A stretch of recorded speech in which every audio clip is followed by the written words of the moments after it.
नमस्कार, मी वृषाली पाटील बातमीपत्रात आपलं स्वागत करते। या बातमीपत्राच्या सुरुवातीलाच आपण पाहणार आहोत काही निर्बंध पुन्हा एकदा सक्त करण्यात आलेले आहेत, कडक करण्यात आलेले आहेत। पुन्हा कोणकोणते निर्बंध असणार आहेत त्या संदर्भातल्या टॉप 9 न्यूज। महाराष्ट्रात निर्बंध शिथिल केल्यावर कोरोना रुग्णांमध्ये वाढ होताना दिसे आणि त्यामुळे राज्य सरकारने नियमावली जाहीर केली। यानुसार सर्व जिल्हे आणि महानगरपालिकांचा समावेश तिसऱ्या गटाच्या वरच ठेवण्यासंदर्भात निर्णय झाला आहे। दरम्यान मुंबईकरांना अजूनही लोकल प्रवासावर बंदीच असणार आहे। अनिश्चित काळासाठी लोकलवर बंदी लावण्यात आली, त्यामुळे लोकलने प्रवास करणाऱ्या मुंबईकरांची निराशा झाली। दरम्यान सर्व जिल्ह्यातील सार्वजनिक वाहतूक 100% क्षमतेने सुरू राहणार, त्यामुळे सार्वजनिक वाहतुकीने प्रवास करणाऱ्या प्रवाशांना दिलासा मिळालाय। संपूर्ण महाराष्ट्रात तिसऱ्या टप्प्यात आल्यानंतर नियमावली जारी करण्यात आली। जिल्ह्यात अत्यावश्यक दुकानं सकाळी 7 ते सायंकाळी 4 पर्यंत सुरू असतील, तर इतर दुकानं शनिवारी आणि रविवारी बंद असतील।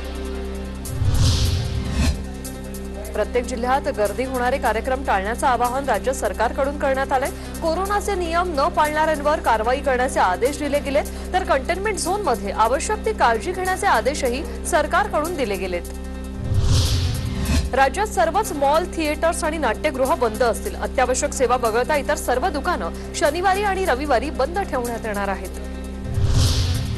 राज्यात लग्न समारंभात होणारी गर्दी लक्षात घेऊन पुन्हा निर्बंध लावण्यात आले। लग्न समारंभात 50 जणांनाच परवानगी देण्यात आली, तर अंत्यविधीसाठी फक्त 20 जणांना परवानगी असणार आहे।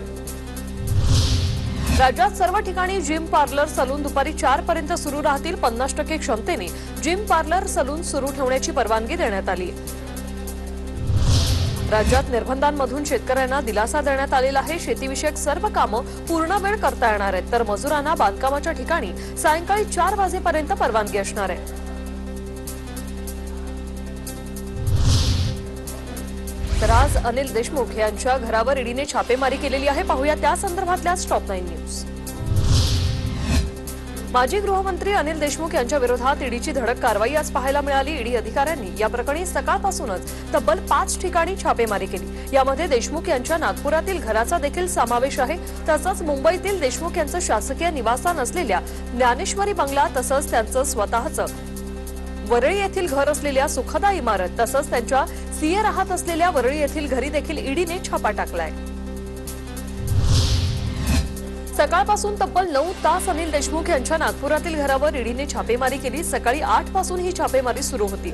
देशमुखांच्या नागपूरच्या घरातून ईडीचे अधिकारी निघाले असून सोबत काही कागदपत्रही ईडीने आपल्या सोबत नेलीत। अनिल देशमुखांवरील टाकलेल्या धाडीत काही भेटणार नाही, नैराश्यातून त्रास देण्याचा हा प्रयत्न आहे, असं शरद पवार यांनी ईडीला उद्देशून म्हटलंय। तसंच ही एक प्रकारे दडपशाही असल्याचंही ते म्हणाले। यापूर्वीही देशमुख यांच्या घरावर छापेमारी करत त्यांच्या कुटुंबियांना त्रास देण्यात आला, पण त्यात काही हाती लागलं नाही, आताही काही लागणार नाही, त्यामुळे त्याबाबत आम्हाला कसलीच चिंता नाही, असं शरद पवार म्हणतायत।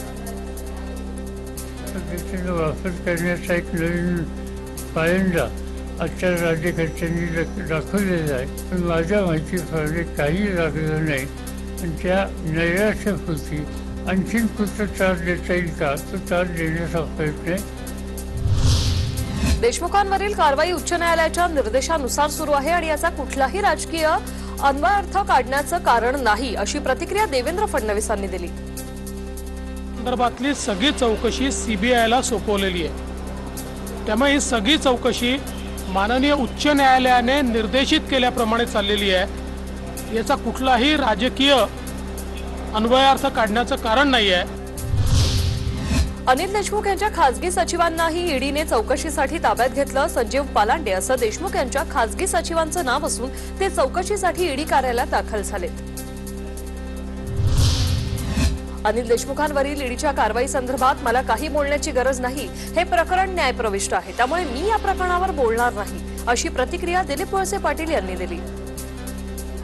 त्या संदर्भामध्ये मी काही बोलण्याची गरज आहे असं वाटत नाही, कारण त्याच्यामध्ये आता ती यंत्रणा आहे, ती यंत्रणा आपापल्या पद्धतीने त्या ठिकाणी तपास करते आणि हे मॅटर सबज्युडिस पण आहे, त्याच्यामुळं या संदर्भामध्ये मी जास्त बोलणं उचित होणार नाही।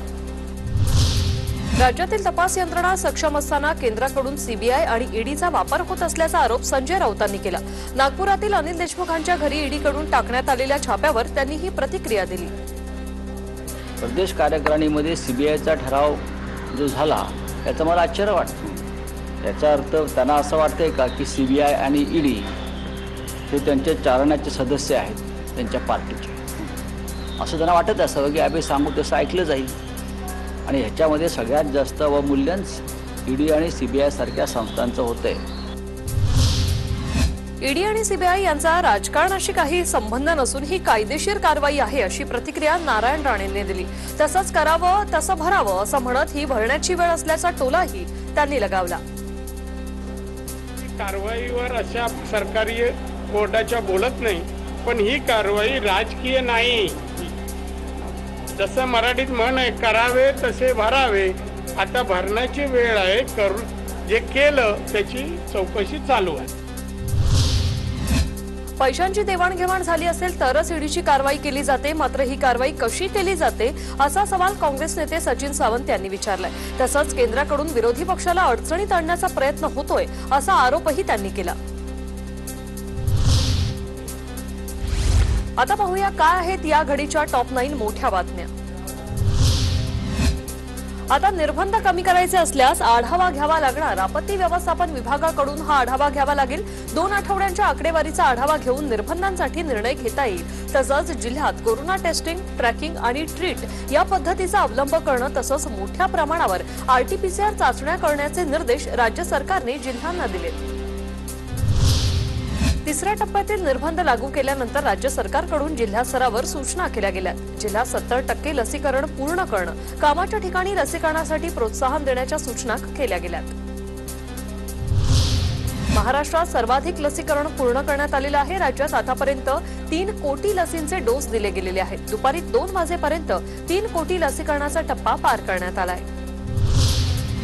कोरोनाच्या येणाऱ्या तिसऱ्या लाटेत राज्यात जवळपास 50 लाख लोक बाधित होणार असल्याचे अंदाज तज्ज्ञांनी व्यक्त केल्याची माहिती राज्याचे अन्न व औषध प्रशासन मंत्री डॉक्टर राजेंद्र शिंगणे यांनी दिली.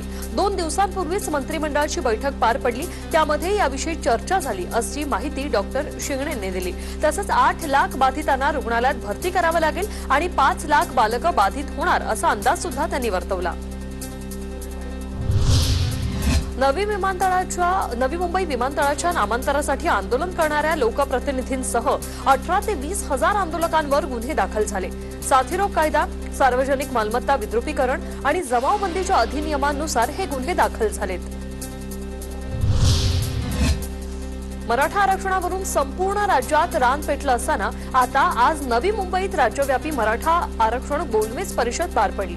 या परिषदेला नारायण राणे तसंच रामदास आठवले देखील उपस्थित होते. तामिळनाडूप्रमाणे राज्यात आरक्षण द्यावं, श्रीमंतांसाठी नाही तर 16% गरीब मराठ्यांसाठी आरक्षण हवं अशी मागणी भाजप खासदार नारायण राणे करतात. तर राज्य सरकारचं 2 दिवसांचं अधिवेशन काय कामाचं असा सवालही राणेंनी उपस्थित केला. नवी मुंबईत आयोजित गोलमेज परिषदेत ते बोलत होते.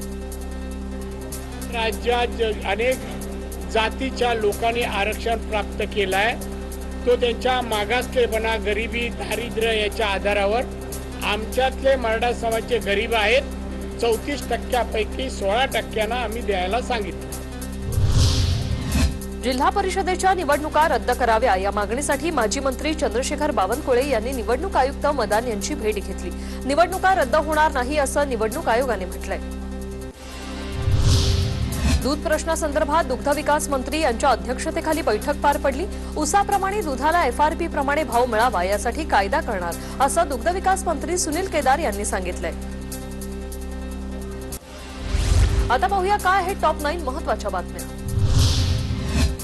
राज्यात आज मुसळधार पावसाचा इशारा हवामान खात्याने दिला. पश्चिम कोकण किनारपट्टी आणि विदर्भात मुसळधार पावसाचा इशारा देण्यात आलाय. ओबीसींच्या आरक्षणासाठी पंकजा मुंडे पुण्यात आंदोलन करणार आहेत आणि त्यामुळे बीडच्या आंदोलनाची जबाबदारी खासदार प्रीतम मुंडे यांच्यावर सोपवण्यात आली. त्या परळीत चक्काजाम आंदोलन करणार आहेत. नाना पटोले संघटनात्मक बैठकीसाठी दिल्लीत आले असून महाराष्ट्रातील सरकार धोक्यात नाही असं वक्तव्य महाराष्ट्राचे काँग्रेस प्रभारी HK पाटील यांनी केलं. ओबीसी आरक्षण मिळेपर्यंत सरकारला झोपू देणार नाही असा इशारा देवेंद्र फडणवीसांना दिला होता. त्यावर आम्हाला शिकवू नये, आरक्षण मिळेपर्यंत सरकारच झोपणार नाही असं प्रत्युत्तर जयंत पाटलांनी दिलं.